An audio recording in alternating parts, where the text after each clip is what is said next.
कुल्लु नफ्सिन जायकातुल मौत। सदक़ल्लाहु मौलाना अज़ीम व सदक़ रसूलुहु नबियुल करीम व नहनु अला ज़ालिका लमिनश शाहिदीन वश-शाकिरीन। अल्हम्दुलिल्लाहि रब्बिल आलमीन। अल्लाहु रब्बु मुहम्मदिन सल्लल्लाहु अलैहि वसल्लम नहनु इबादु मुहम्मदिन सल्लल्लाहु अलैहि वसल्लम।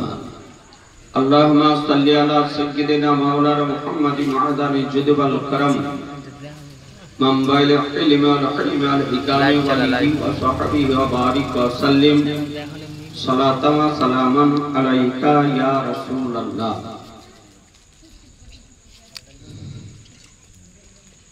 मुहतरम उलमाए अहले सुन्नत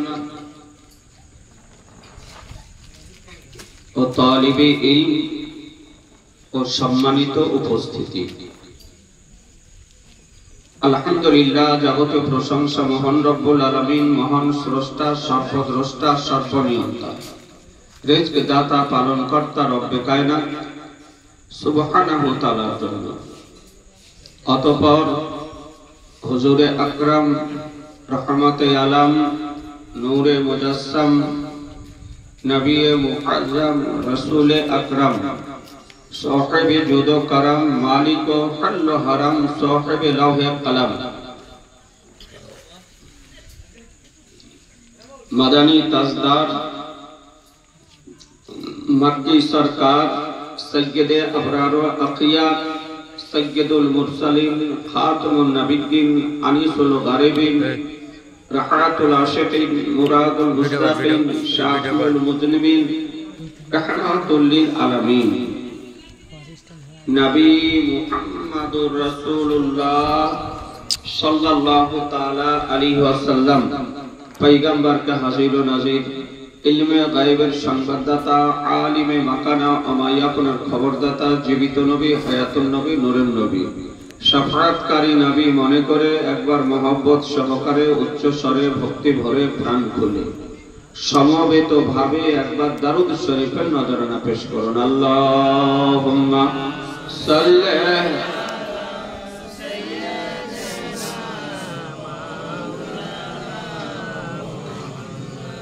व अला आलि मौलाना मुहम्मद। अल्लाहुम्मा सल्लि अला मौलाना मुहम्मद व अला आलि सय्यिदिना मौलाना मुहम्मद सल्लल्लाहु ताला अलैहि वसल्लम। आजीजन मोहतरम, आज के महती पवित्र मिलाद शरीफ व फातिहा शरीफेर सभा अनुष्ठित हয়েছে विशेष একটি উদ্দেশ্য নিয়ে। आशा करी ए विषये आपनारा सकलेई अवगत रयेछेन जे बाड़ीर जिनि मालिक छिलेन तिनि आजके 40 दिन हलो इह जगत थेके विदाय नियेछेन। छेले मेये आत्मीय स्वजन ग्रामबासी प्रतिवेशी सकलके रेखे एमन जगते गिয়েছেন जार से जगत थेके এই जगते फिरे आसবেন না।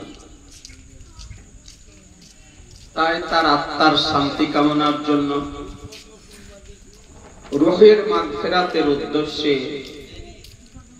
আজকে এই মিলাদ শরীফ ফাতিহা শরীফের आयोजन करा হয়েছে। खूब संक्षिप्त आकारे एकटू आलोचना करे इंशाल्लाह आमार आलोचनार समाप्ति घोषणा करब। तबे अनेक ज्ञानी गुणी विज्ञ व्यक्ति পবিত্র সভায় উপস্থিত রয়েছেন সকলের কাছে আমার অনুরোধ যে একটু নিরপেক্ষ দৃষ্টিভঙ্গি নিয়ে একাগ্রতার সঙ্গে মনোযোগ সহকারে একটু বোঝার চেষ্টা করবেন। আর আমিও আপ্রাণ চেষ্টা করব এই স্বল্প সময়ের মধ্যে দু একটি বিষয় বোঝানোর, ইনশাআল্লাহ।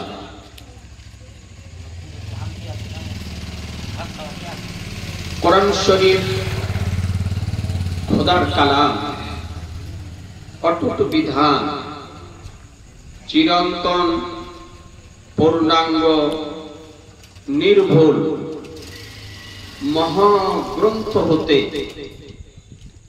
একটি সুপ্রসিদ্ধ আয়াতে কারিমা আমি পাঠ করেছি। মহান রব্বুল আলামিন বলেন, কুল্লু নাফসিন যায়কাতুল মাউত, প্রত্যেক জীবকে মৃত্যুর স্বাদ গ্রহণ করতে হবে।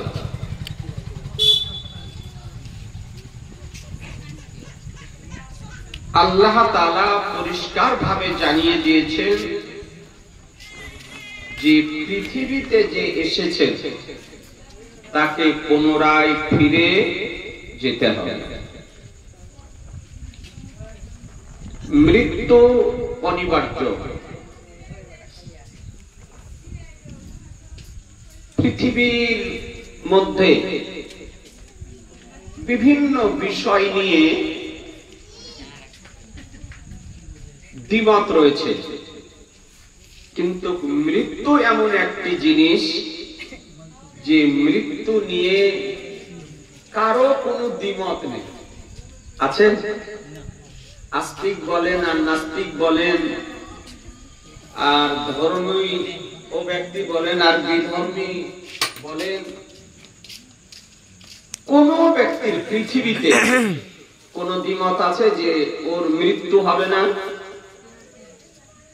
এ নিয়ে কোনো দ্বিমত নেই।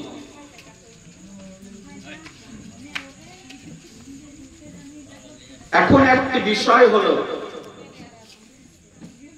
যে কোন মানুষ হায়াত থাকতে কি মারা যায়?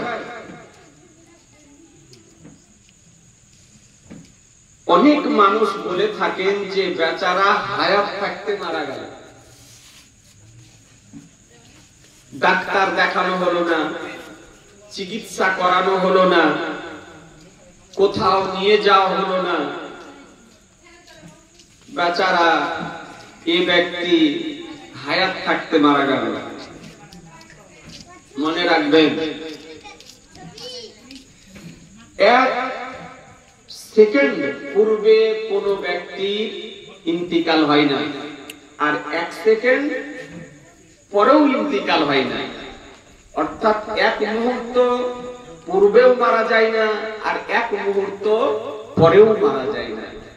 আল্লাহ তাআলা যার জন্য যে সময় নির্দিষ্ট করে রেখেছেন, নির্ধারিত করে রেখেছেন, সেই নির্ধারিত সময়ে তার ইন্তিকাল হয়।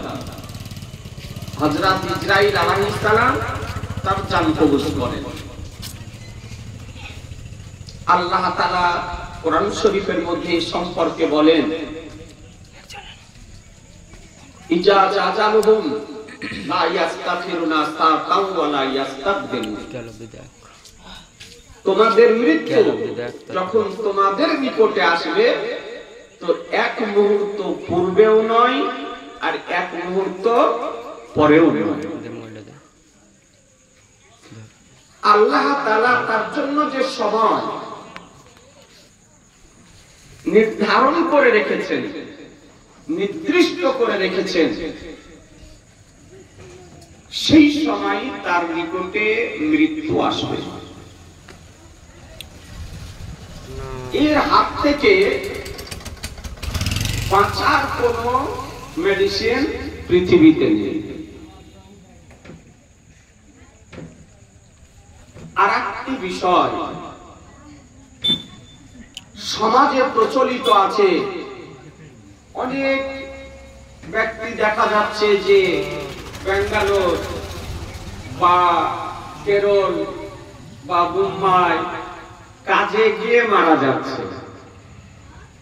তো অনেকে বলছে যে যদি কাজে না যেত তো মারা যেত না, ব্যাঙ্গালোর যদি না যেত মারা যেত না, কলকাতা না গেলে মারা যেত না, কেরল না গেলে মারা যেত না।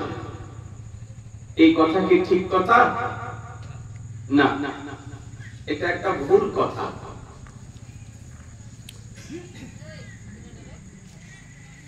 এ সম্পর্কে মহান রব্বুল আলামিন বলেন, আইনামা তাকুনু ইউদরিকুমুল মাউত ওয়ালাউ কুনতুম ফি বুরুজিন মুশাইয়্যাদা।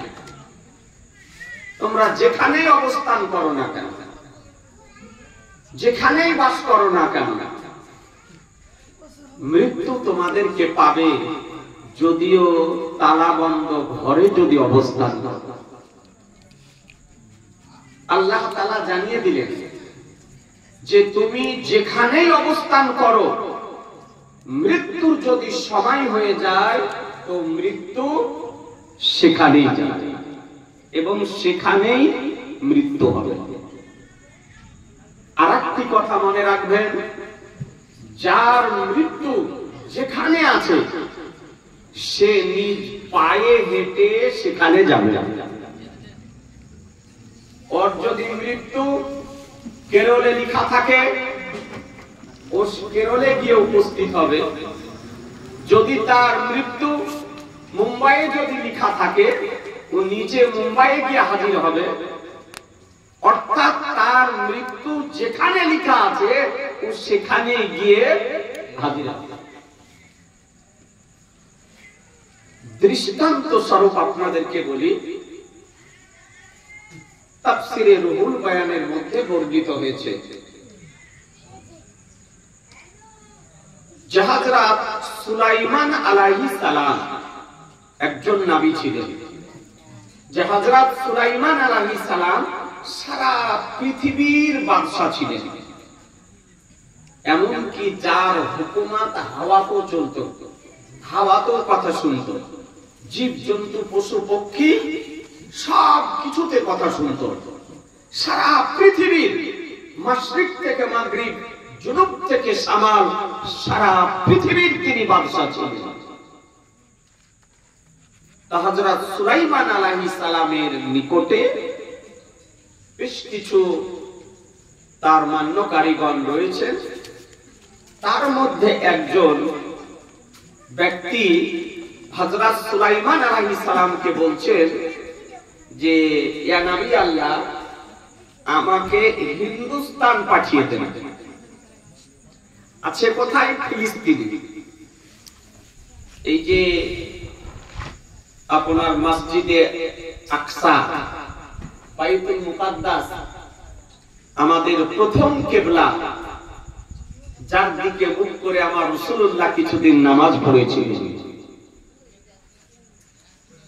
যে ফিলিস্তিনবাসীদের উপরে অন্যায় ভাবে, নির্মম ভাবে আজকে ইসরায়েলের দীর্ঘদিন হতে আক্রমণ চলছে।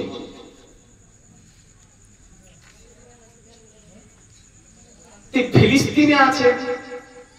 তো হযরত সুলাইমান আলাইহিস সালাম এই ব্যক্তিকে বলছে, তুমি হিন্দুস্তান কেন যেতে চাও? তো বলছে, ইয়া নবী আল্লাহ, ইসরাইল আলাইহিস সালাম আমার দিকে ঘুরে ঘুরে দেখছে।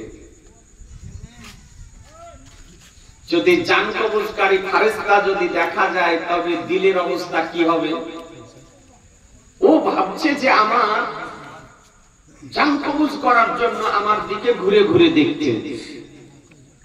তো বলছে, ইয়া নবী আল্লাহ, আমাকে হিন্দুস্তান পাঠিয়ে দেন। ওর ধারণা যে আমি হিন্দুস্তান যদি চলে যাই তবে আমার মৃত্যু হবে না। তো হযরত সুলাইমান আলাইহিস সালাম কিছু বুঝালেন, কিন্তু বুঝলেন না। যখন বুঝলেন না, তো হযরত সুলাইমান আলাইহিস সালাম হাওয়াকে হুকুম করলেন, বাতাসকে, আর বাতাসে ওকে বহন করে হিন্দুস্তানে পৌঁছে দিল। ফিলিস্তিন থেকে হিন্দুস্তান। ইসরাইল আলাইহিস সালাম হিন্দুস্তানে এসে ওই ব্যক্তির জান কবজ করে তিনি ফিরে যাচ্ছেন। হযরত সুলাইমান আলাইহিস সালাম বলেন যে তুমি অমুক ব্যক্তির দিকে ঘুরে ঘুরে দেখতেছিলে, তার কারণ কি? তো বলছে, ইয়া নবী আল্লাহ, আল্লাহ তাআলা আমাকে বলছেন এই ব্যক্তির জান কবজ করতে হিন্দুস্তানে, আর ও দাঁড়িয়ে আছে ফিলিস্তিনে আপনার নিকটে, এই জন্য ওর দিকে আমি ঘুরে ঘুরে দেখছিলাম। দুই একবার দেখাতে আপনার নিকটে আবেদন করলো, আর আপনি হাওয়াকে হুকুম করলেন, ওকে হিন্দুস্তানে পৌঁছে দিল। এখনই তার হিন্দুস্তানে জান কবজ করে আমি ফিরে আসছি। বুঝা কি গেল যে যার যেখানে মওত আছে, মৃত্যু আছে, সে সেখানে পায়ে হেঁটে যাবে।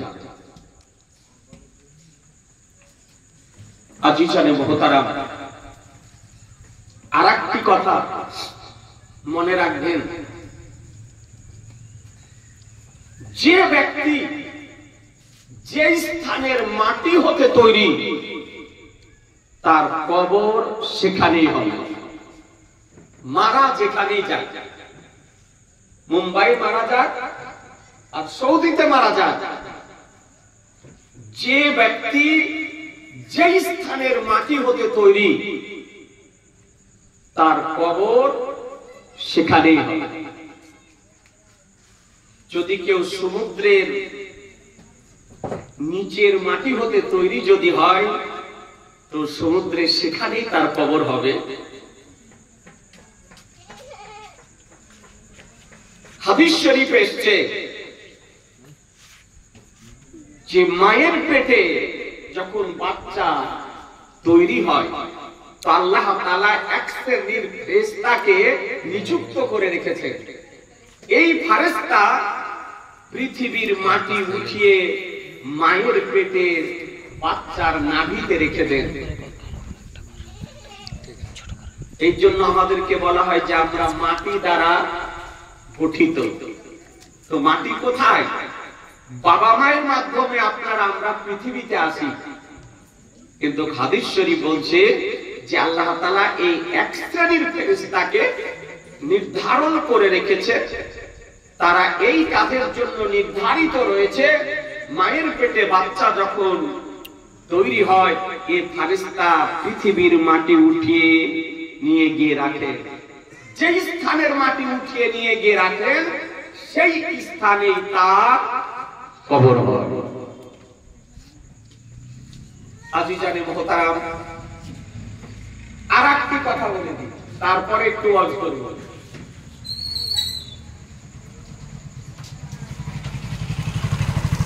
যে আপনাদের দেশে যদি কেউ মারা যদি যায়, তো মা বোনেরা বলে যে ওই পাড়াতে মরা মরেছিল, বলে না? বলে না? বলে একটু হ্যাঁ না করেন না? যে মরা মরেছে।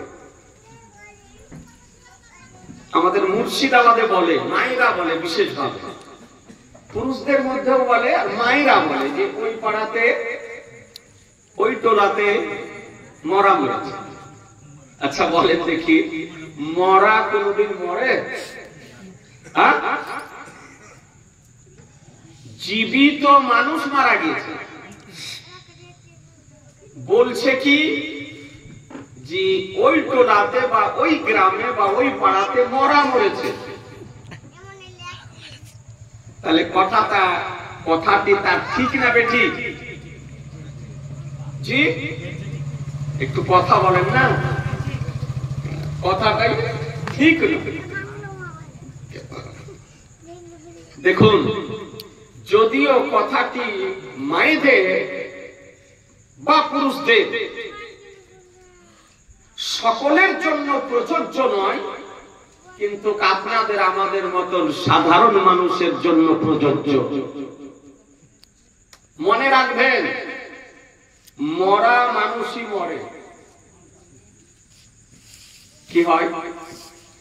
মরা মানুষই মরে, আর যে জীবিত সে কোনোদিন মারা যায় না। একটি হলো মরা মানুষ আর একটি হলো জীবিত মানুষ। তো মরা মানুষ কাকে বলে আর জীবিত মানুষ কাকে বলে? আল্লাহর নবী সাল্লাল্লাহু তাআলা আলাইহি ওয়াসাল্লাম বলেন, হাদিস শরীফের মধ্যে বর্ণিত হয়েছে যে মানুষের দেহের মধ্যে একটি গোস্তের লোথড়া আছে, একটা গোস্তের টুকরো আছে। তো বলছেন যে সেটা কি? সেটা হলো মানুষের কাল, সেটা মানুষের দিল। মা বোনদেরকে বলবো আপনারা ভালো করে শোনেন। আল্লাহর নবী বলছেন যদি ওই গোস্তের যে লোথড়াটা আছে, টুকরোটা আছে, এটা যদি ঠিক যদি থাকে তবে তার পুরো দেহ আপনার ঠিক থাকবে। আর এটা যদি নষ্ট হয়ে যায়, খারাপ যদি হয়ে যায়, বিগড়ে যদি যায়, তবে তার পুরো দেহ আপনার নষ্ট হয়ে যাবে। কথা বুঝতে পারছেন? আল্লাহ নবী বলছেন যে মানুষের দেহের মধ্যে একটি গোস্তের টুকরো আছে। তো এই গোস্তের টুকরোটা যদি ঠিক যদি থাকে তবে তার পুরো দেহ ঠিকঠাক থাকে। আর ওই গোস্তের টুকরোটি যদি বিগড়ে যদি যায়, নষ্ট যদি হয়ে যায়, তবে ওর পুরো শরীর দেহ নষ্ট হয়ে যায়। তো বলেন সেটা কি জিনিস? তো বলেন ওয়াহিয়াল কালব, সেটা হচ্ছে মানুষের দিল। সেটা হচ্ছে মানুষের দিল, কাল। যে মানুষের দিল জীবিত, দিল ঠিক আছে, এই মানুষ ইহ জগত জীবিত, পর জগত গিয়েও জীবিত। এখানেও জীবিত, কবরে গিয়েও জীবিত। ও ব্যক্তি মরা না। আর যাদের এই দিল মরে গিয়েছে, নষ্ট হয়ে গিয়েছে, বিগড়ে গিয়েছে, সে ব্যক্তি যদি শহরে বাজারে মাঠে ঘাটে চলাফেরাও যদি করে, তবে ও ব্যক্তি জীবিত নয়, ও ব্যক্তি হলো মৃত। তাহলে বোঝা গেল হাদিস শরীফ থেকে যে একটি হলো জীবিত মানুষ আর একটি হলো মৃত মানুষ। দৃষ্টান্ত স্বরূপ আপনাকে বলি, আল্লামা জালালউদ্দিন সিউতি রাহমাতুল্লাহ আলাইহি এর কিতাব শারহুস সুদূর, তার মধ্যে তিনি বর্ণনা করেছেন, এবং ইমাম কুসাইরি রাহমাতুল্লাহ আলাইহি রিসালায়ে কুসাইরিয়ার মধ্যেও তিনি বর্ণনা করেছেন যে বাগদাদ শহরে একজন ধর্মভীরু, ধর্মপরায়ণ একজন মহিলা ছিলেন, যাদেরকে আমরা ওলি হিসাবে জানি।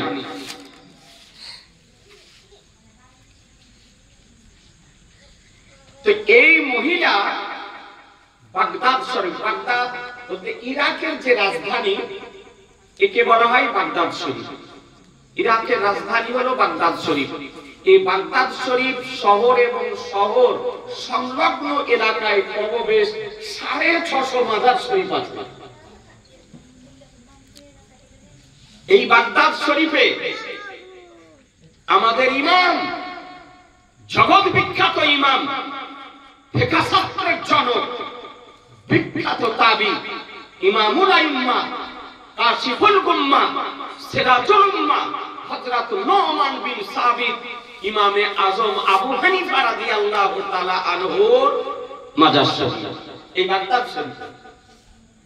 পিরানে পীর, দস্তগীর, মাহবুবে সুবহানী, গাউসে সামদানি, কুতবে রব্বানী, মহিউদ্দিন আব্দুল কাদের জিলানী ও গিলানী রাদিয়াল্লাহু তাআলা আনহুর মাজার শরীফে বাগদাদ শরীফে। সুবহানাল্লাহ, সুবহান। যে হুজুর বাহাদুর দানা রাহমাতুল্লাহ আলাইহির মাজার শরীফ এই বাগদাদ শরীফে বলা হয়েছে কম বেশ বাগদাদ শরীফ শহর এবং শহর সংলগ্ন এলাকায় 650 মাজার শরীফ আছে। এই বাগদাদ শরীফে একজন ধর্মভীরু ধর্মপরায়ণ একজন মহিলা ছিলেন, আর এই বাগদাদ শহরে একজন ছিল কাফন চোর। কি চোর? কাফন চোর। একটু জোরে বলেন না। কাফন চোর। কাফন চোর। এই যুগে নয়, সেই যুগের কথা বলতেছি যে যুগে আপনার কাফন চোর হতো। আর এই কাফন চোর খোঁজ খবর রাখতো যে কে কোথায় মারা যাচ্ছে, খোঁজ পেলেই সেখানে গিয়ে ও হাজির হতো, তার জানাজার নামাজ পড়তো এবং কবরস্থান দাফন ও কাফনের জন্য যেত, মাটি দিতে যেত, কবর দেখে আসতো।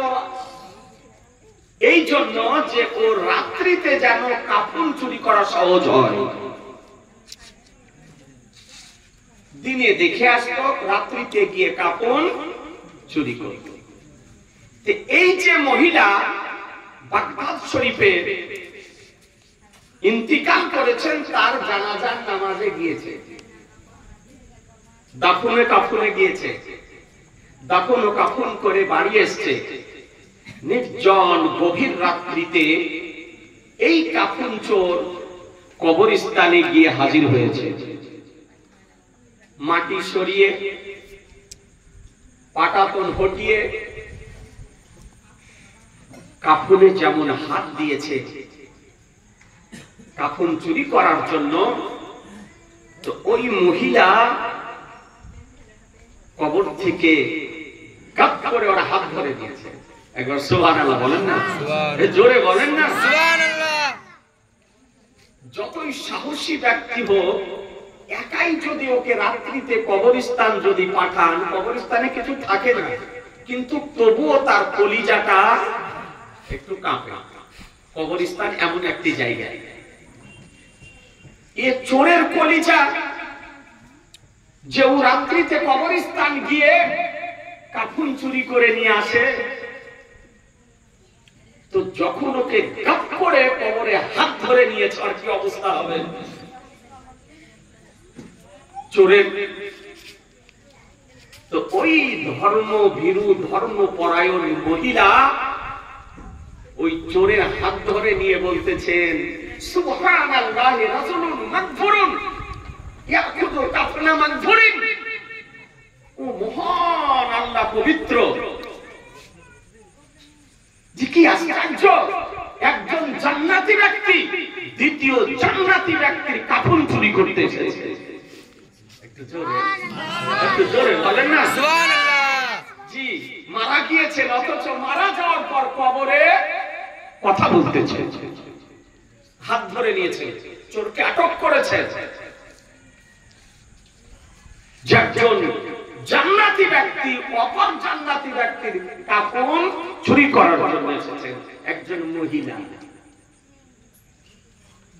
তো চোর বলতেছে যে দেখুন, আপনি জান্নাতি, এতে বিন্দু মাত্র কোনো সন্দেহ নেই, নিঃসন্দেহে আপনি জান্নাতি। কারণ দীর্ঘদিন ধরে আমি এই মৃত ব্যক্তির কাফন চুরি করে আসছি, আজ পর্যন্ত কবরে আমাকে কেউ আটক করতে পারেনি। কিন্তু আজকে যখন আপনি আমাকে কবরে আটক করেছেন, নিঃসন্দেহে আপনি জান্নাতি। কিন্তু আমি তো জান্নাতি নই, আমি তো একজন জাহান্নামী। যে মানুষকে যে শেষ কাফনটা দেওয়া হয়, সেই কবরে তাকে উলঙ্গ করে রেখে তার কাফনটা আমি চুরি করে নিয়ে এসে জীবিকা নির্বাহ করি। আমি তো জান্নাতি নই, আমি তো একজন জাহান্নামী ব্যক্তি। তো ওই আল্লাহর ওলিয়া বলতেছেন, ওই মহিলা কবর থেকে বলতেছেন, বলে শোনো, তুমি আমার জানাজার নামাজ পড়তে এসেছিলে? বলে জি হ্যাঁ। বলে জানাজার নামাজ পড়েছো? বলে জি পড়েছি। বলে শোনো, আল্লাহ তাআলা আমার যারা জানাজার নামাজে অংশগ্রহণ করেছেন তাদেরকেও ক্ষমা করে দিয়েছেন আর আমাকেও ক্ষমা করে দিয়েছেন। সুতরাং তুমি আমার জানাজার নামাজ অংশগ্রহণ করেছো, আল্লাহ তাআলা তোমাকেও ক্ষমা করে দিয়েছেন। সুতরাং তুমিও জান্নাতি আর আমিও জান্নাতি। আজিজানে মুহতারাম, বোঝা গেল যে একজন জীবিত মানুষের পাওয়ার যে কবরে যাওয়ার পরও জান্নাতের সুসংবাদ দিতে পারেন। এ ব্রাদার ইসলাম একজন চোরকে কবরে আটক করতে পারেন। এই জন্য আল্লাহর নবী বলেছেন, যার দেহের মধ্যে এ কাল্ব জীবিত আছে, ইহজগত জীবিত, পরজগতেও জীবিত।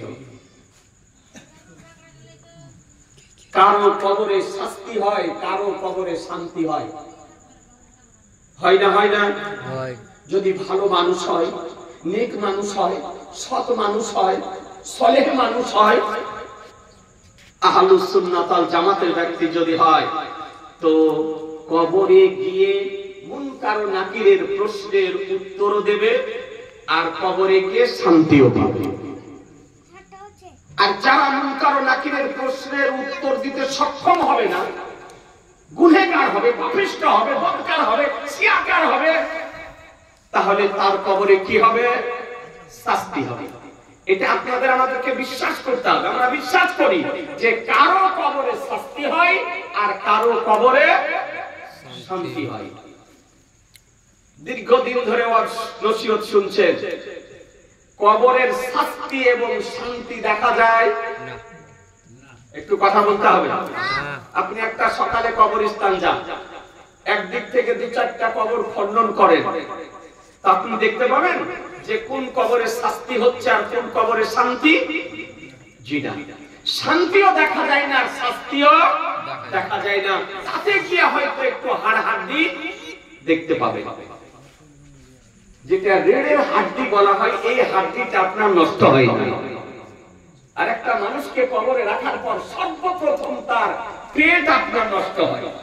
পেট ফুলে ফেপে আগে প্রথমে পেট নষ্ট হয়, তারপর অন্যান্য শরীর, হাত, চেহারা, মুখ এগুলো আপনার নষ্ট হয়।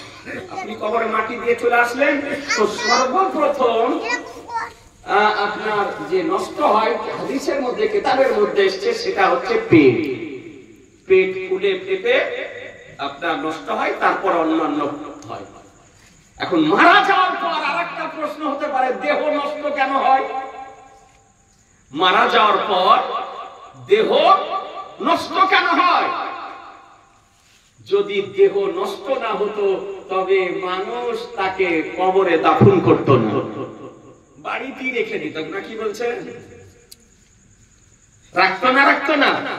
বাবা মারা গিয়েছে, যদি দেহ নষ্ট না হতো আপনি ওকে কবরস্থানে গিয়ে দাফন করে আসতেন। মা মারা গিয়েছে, যে মায়ের স্তনের দুগ্ধ পান করেছি, যে মা পেটে বহন করেছে, যে মা আজকে প্রসবের ব্যথা, বেদনা, যন্ত্রণা সহ্য করেছে, মা মারা গিয়েছে। দেহ যদি নষ্ট না হতো তো ওকে কবরে গিয়ে রেখে আসতাম। একটা ঘর তৈরি করে মাকে রেখে দিতাম, বাবাকে রেখে দিতাম, ছেলেকে রেখে দিতাম। ঠিক না বেঠিক? জি। এই জন্য হাদিস শরীফে এসেছে যে এই জন্য দেহ নষ্ট হয়। মনে থাকবে? হ্যাঁ, আজিজানে মুহতারাম, তো শাস্তিও দেখা যায় না, শান্তিও দেখা যায় না। মৌলবি শাস্তি শান্তি দেখতে পায় না, ইমাম শাস্তি ও শান্তি দেখতে পায় না, কোন ভূতাত্ত্বিকবিদ শাস্তি ও শান্তি দেখতে পায় না, পৃথিবীর কোন ব্যক্তি শাস্তি ও শান্তি দেখতে পায় না। কিন্তু আমার নবী কার নাম, পয়গম্বর কার নাম, রাসূল কার নাম, যে পয়গম্বর জমিনের উপরে দাঁড়িয়ে কবরের শাস্তি ও শান্তিকে দেখতে পায়। সুবহানাল্লাহ। একটু জোরে বলেন সুবহানাল্লাহ। নবী আমার দেখতে পায়। এই নবীকে দর্শন শক্তি কে দিয়েছেন? আল্লাহ। এই নবীকে দর্শন শক্তি কে দিয়েছেন? আল্লাহ। জোরে বলেন না আল্লাহ। আল্লাহ। তাহলে বোঝা গেল যে আমার নবী হচ্ছেন বেমিসাল, যা জগৎ দেখতে পাই না, যা রাডার ফিট করে দেখা যায় না, যন্ত্র লাগিয়ে দেখা যায় না, দূরবীন লাগিয়ে দেখা যায় না, তা আমার রাসূলুল্লাহ দেখতে পায়। এই জন্য নবী আমার বলেন, ইন্নী আরা ওয়ালা তারাউ ওয়াসমাউ ওয়ালা তাসমাউন, আমি যা দর্শন করি পৃথিবীতে কেউ দর্শন করে না, আর আমি যা শ্রবণ করি পৃথিবীতে কেউ শ্রবণ করে না। এই হচ্ছে নবীর পাওয়া। নবী আমার জানিয়ে দিলেন যে আমি যা দর্শন করি পৃথিবীতে কেউ দর্শন করে না। পৃথিবী অনেকেই দেখতে পায়, পৃথিবীতে মানব দেখতে পাই, দানব দেখতে পাই, জিন দেখতে পাই, ফেরেশতা দেখতে পাই, মালায়েকা দেখতে পাই, জিবরাইল দেখতে পাই, মিকাইল দেখতে পাই, ইসরাইল দেখতে পাই, ইসরাফিল দেখতে পাই, মুনকার ও নাকির দেখতে পাই, কিরামান কাতিবিন দেখতে পাই, অনেকে দেখতে পাই। কিন্তু আমার রাসূলুল্লাহ বলতেছেন ইন্নী আরা ওয়ালা তারাউন, আমি যা দর্শন করি পৃথিবীতে কেউ দর্শন করে না। সুবহানাল্লাহ, সুবহানাল্লাহ।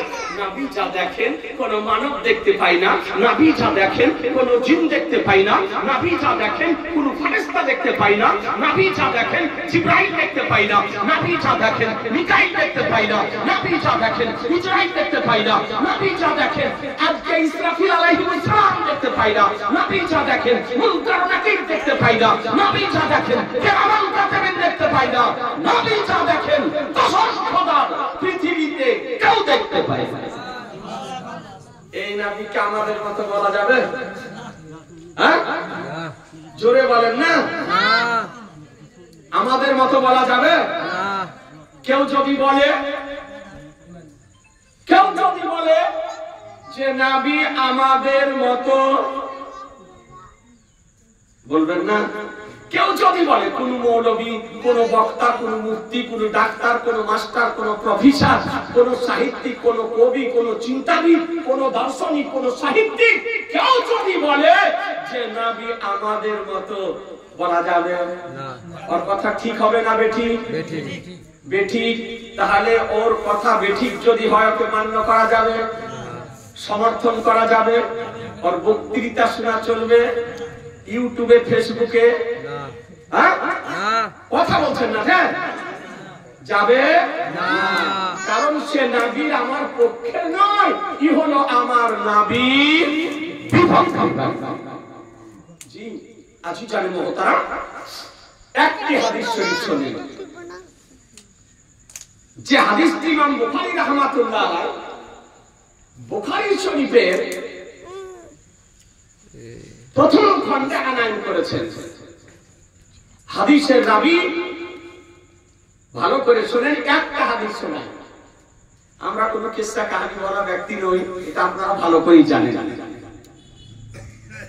হাদিসটির রাবী হযরত আব্দুল্লাহ ইবনে আব্বাস রাদিয়াল্লাহু তাআলা আনহু। ইবনে আব্বাস, ইমাম বুখারী বিশুদ্ধ সনদে বুখারী শরীফের প্রথম খণ্ডে হাদিসটি আনয়ন করেছেন, এবং এই হাদিসটিকে একাধিক হাদিস বিশারদগণ নিজ নিজ গ্রন্থে আনয়ন করেছেন, যাকে জয়ীফ বলার কোনো অবকাশ নেই। আজকাল কিছু মানুষ বেরিয়েছে, যখনই একটা হাদিস বলা যাচ্ছে তো বলছে জয়ীফ হাদিস, জয়ীফ হাদিস। তার মানে তোতা পাখির মতো ওকে শিখিয়ে দিয়েছে ওর গুরু, বলছে জয়ীফ হাদিস।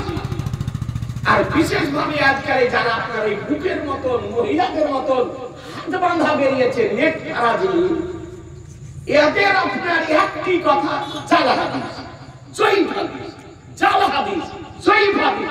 জাল হাদিস কাকে বলে তাও জানে না, জয়ীফ হাদিস কাকে বলে তাও জানে না, আর সহিহ হাদিসের সংজ্ঞা কি তাও জানে না। কিছু বেরিয়েছে নেট খারাজি, খুব সাবধান মুসলমান। আপনাদেরকে বলতে চাই, এই ইবনে আব্বাস রাদিয়াল্লাহু তাআলা আনহু মনোযোগ সহকারে শুনেন।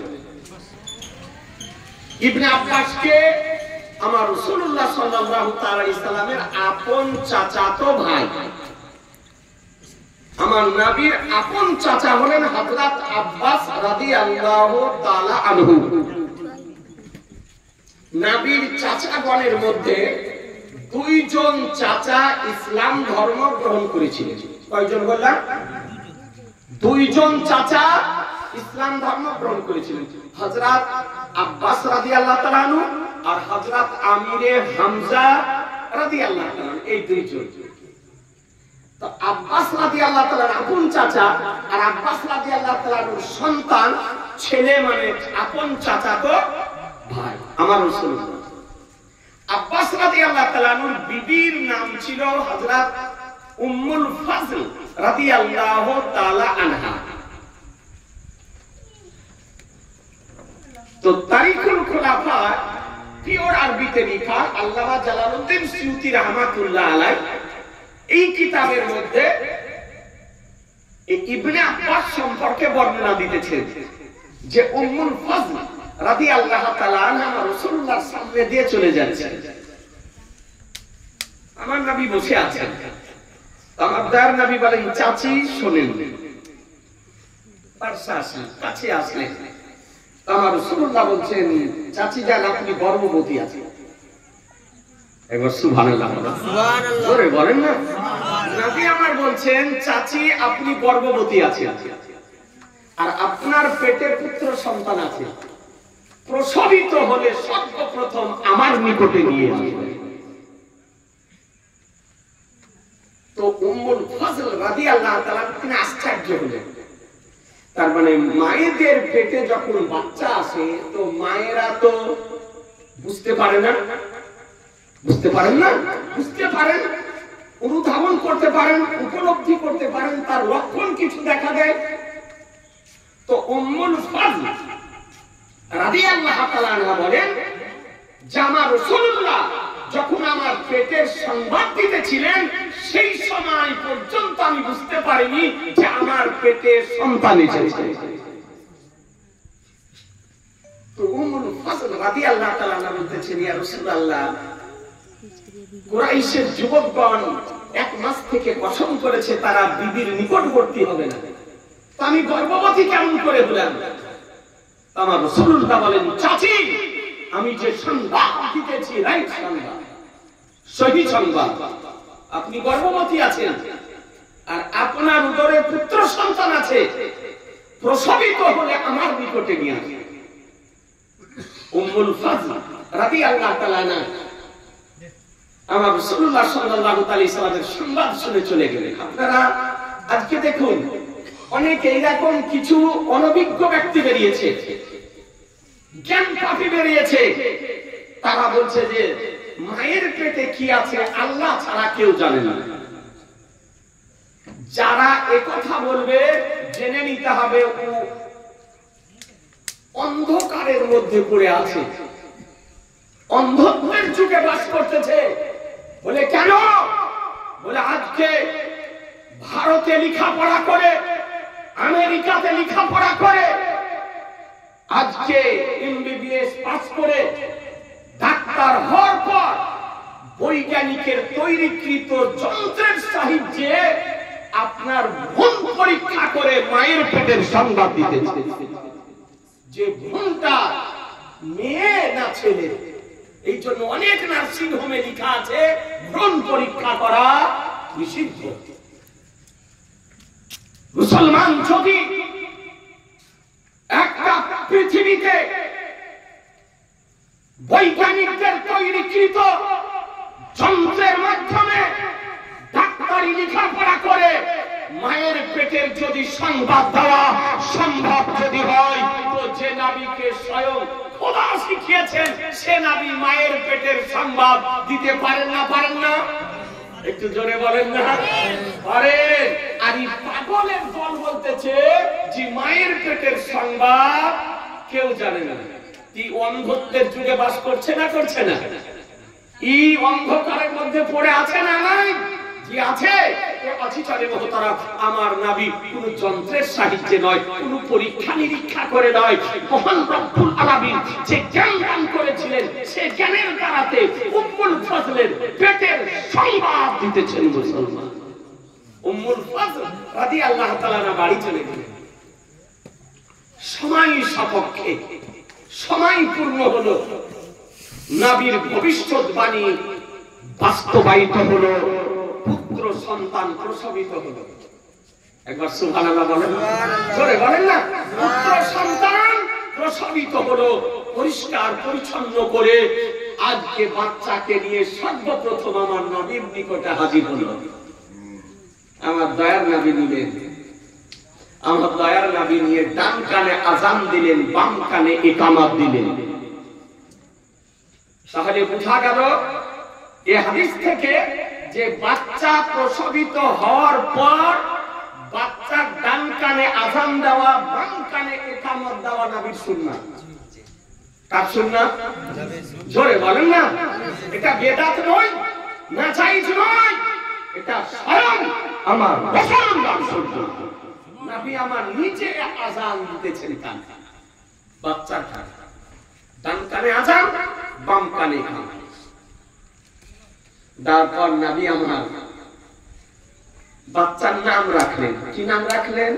বলে ইসমুহু আব্দুল্লাহ, বলে নাম হলো আব্দুল্লাহ, আব্দুল্লাহ ইবনে আব্বাস, আব্দুল্লাহ নাম রাখলেন। নাম রেখে দেওয়ার পর নবী আমার চাচিকে বলতেছেন, কি বলতেছেন?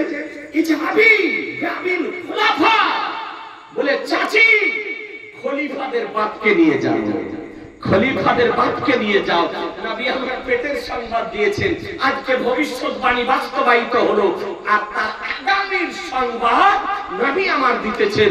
বলে চাচি ইজহাবি বিল খুলাফা, খলিফাদের বাপকে নিয়ে যাও, এর বংশ থেকে বাদশার জন্ম হবে, এর বংশ থেকে সম্রাটের জন্ম হবে, এর বংশ থেকে খলিফার জন্ম হবে, খলিফাদের বাপকে নিয়ে যাও। ব্রাদারান ইসলাম, আমার নবী কার নাম, পয়গম্বর কার নাম, যে পয়গম্বর মায়ের পেটে সংবাদ দিতে পারেন, মায়ের পেটে বাচ্চার হাত তৈরি হয়নি সংবাদ দিতেছেন, পা তৈরি হয়নি সংবাদ দিতেছেন, মাথা তৈরি হয়নি সংবাদ দিতেছেন, হাত তৈরি হয়নি সংবাদ দিতেছেন, রূহ দেওয়া হয়নি সংবাদ দিতেছেন, কল্প তৈরি হয়নি সংবাদ দিতেছেন, নাক তৈরি হয়নি সংবাদ দিতেছেন, কান তৈরি হয়নি সংবাদ দিতেছেন, বডি তৈরি হয়নি কসম খোদার, তখন আমার নবী মায়ের পেটের সংবাদ দিতেছেন। এই জন্য তো কোরআন বলে ওয়াল্লামাকা মালাম তাকুন তারা, বলে হাবিব আপনি যা কিছু জানতেন না আপনাকে সব শিখিয়ে দিয়েছি, সব শিখিয়ে দিয়েছি। ইয়ার কানার দল, পাগলের দল, হ্যান্ডিক্যাপের দল কি বলতেছে জানতো না, ও জানতো না, সে জানতো না। মনে হচ্ছে আল্লাহ ওকে লিস্ট তৈরি করার জন্য পৃথিবীতে পাঠিয়েছে। যদি পৃথিবীতে গিয়ে লিস্ট বানাও গানাবি কি কি জানে না, এক শ্রেণীর মানুষ করছে না, করছে না, লিস্ট বানাচ্ছে না। বলছে নবী যদি জানতেন, গায়েব যদি জানতেন, তবে বিষ-মিশ্রিত মাংস কেন খেলেন? নবী যদি ইলমে গায়েব জানতেন, মা আয়েশা রাদিয়াল্লাহু তাআলা হার হারিয়ে গেল তো কেন বলতে পারলেন না? নাউজুবিল্লাহ। নবী যদি ইলমে গায়েব জানতেন তো উহুদের যুদ্ধে কেন গেলেন? ওকে মনে হচ্ছে লিস্ট বানার জন্য, তৈরি করার জন্য পৃথিবীতে পাঠিয়েছে। এ বেরাদার সাকালাই মাহাত থেকে লাহাত, জন্ম থেকে মৃত্যু পর্যন্ত যদি কোনো ব্যক্তি নবীর না জানার লিস্ট যদি তৈরি করে, তার লাইফের লিস্টকে ভ্যানিশ করার জন্য কোরআন শরীফের একটি আয়াতই যথেষ্ট। আল্লাহ তাআলা বলেন ওয়াল্লামাকা মালাম তাকুন তাআলা, বলে হাবিব আপনি যা কিছু জানতেন না আপনাকে সব শিখিয়ে দিয়েছি, সব শিখিয়ে দিয়েছি। এই আব্দুল্লাহ রাদিয়াল্লাহু তাআলা আনহু হাদিস শরীফ বর্ণনা করছেন যে আমার দয়ার নবী, মায়ের নবী, রহমতের নবী, নবী আমার মক্কা শরীফে অথবা মদিনা শরীফে কোন একটি বাগান দিয়ে নবী আমার যেতেছিলেন। নবী বলেন এটা মক্কা শরীফে নাহলে মদিনা শরীফে, কারণ নবী আমার মক্কা শরীফে ছিলেন 53টি বছর। কত বছর? 53 বছর। আর হিজরত করে মদিনা শরীফে ছিলেন কত বছর? 10 বছর। তাহলে মক্কি জিন্দেগি হলো 53 বছর, আর মাদানী জিন্দেগি হলো 10 বছর। তাহলে 53 আর 10 কত হয়? 63 বছর। নবী আমার বাহ্যিক ভাবে সর্বশ্রেণীর মানুষের নিকটে 63 বছর ছিলেন।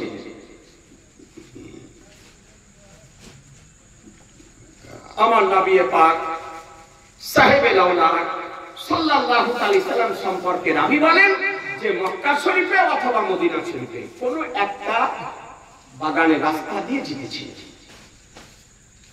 হঠাৎ একটি জায়গাতে নবী আমার দাঁড়িয়ে গেলেন। নবীর সঙ্গে কয়েকজন সাহাবী ছিলেন। নবী আমার দাঁড়িয়ে গিয়ে বলেন যে সাহাবীগণ, এখানে দুটি কবর আছে। একবার সুবহানাল্লাহ বলেন। বহু পুরাতন কবর, এটা কবরস্থান নয়, রাস্তার ধারে দুটি কবর আছে। কবরের চিহ্ন মিটে গিয়েছে, অথচ আমার রাসূলুল্লাহ বলতেছেন, পয়গম্বর বলতেছেন, যেখানে দুটি কবর আছে। পুরুষ লোকের কবর না মহিলাদের কবর? তা আল্লাহ নবী বলেছেন দুটি হচ্ছে পুরুষদের কবর। এই পাশাপাশি দুটি কবর, দুটি কবরই হলো পুরুষদের কবর, বহুদিন পূর্বের কবর। কি অবস্থায় আছে?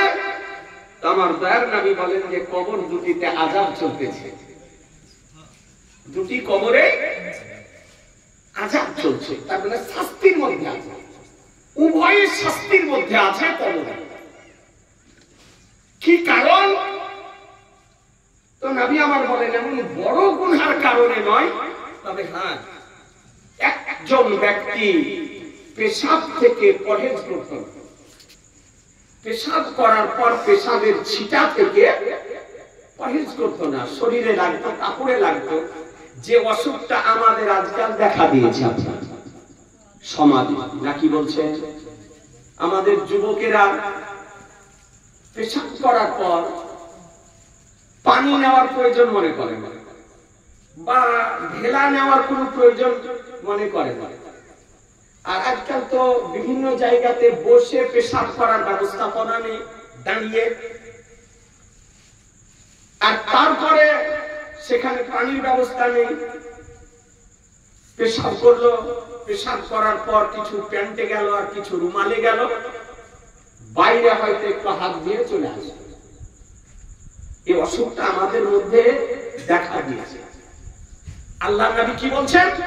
যে পেশাব থেকে পরহেজ না করার কারণে, না বাঁচার কারণে তার কবরে শাস্তি হচ্ছে। তাহলে হাদিস থেকে একটি মশলা বোঝা গেল যে আপনি যদি পেশাব থেকে না বাঁচেন, পেশাব থেকে পরহেজ যদি না করেন, তবে মারা যাওয়ার পর কবরে শাস্তি হবে। কবরে কি হবে? শাস্তি হবে। তাহলে পেশাবের ছিটা থেকে, পেশাব থেকে আমাদের বাঁচার প্রয়োজন আছে না নাই? জি, বাঁচার দরকার আছে। আজ কলকাতা যাবেন তো 1 লিটার 2 লিটার পানির বোতল আপনি সঙ্গে নিয়ে যাচ্ছেন না? ব্যাগে নিয়ে যান না? যান না? যান। একটা ছোট্ট প্লাস্টিকের বোতল কি ব্যাগে রাখা যায় না? যে পেশাব করার পর ধৌত করবো, রাখা যায় না? একটা ছোট্ট বোতল অবশ্যই রাখা যায়, কিন্তু আমরা কি সচেতন, সজাগ নই, এ সম্পর্কে চিন্তা ভাবনা করি না। আজি চলে মহতারাম, আপনাদেরকে বলবো যে আমার শাহনশাহে জি দেখা, মাপানিকে তাসদার, আহমদে মুক্তার, নবীও কা সরদার, তরু জাহানে মালিক ও মুক্তার, আলিমে মাখানা, ওমাইয়া কুনুর, সংবাদদাতা পয়গম্বর কবরের সংবাদ দিতেছেন। তার অতীতের সংবাদ দিতেছেন যে পেশাব থেকে পরহেজ করতো না, তার জন্য তার কবরে শাস্তি হচ্ছে। দ্বিতীয় ব্যক্তি চুগলখোর ছিল। কি ছিল? জোরে বলেন না। চুগলখোর, চুগলি খায়া করতে থে। যে অসুখটা বর্তমান সমাজে আমাদের মধ্যে দেখা দিয়েছে। আমরা পরের সমালোচনা করতে খুব ভালোবাসি।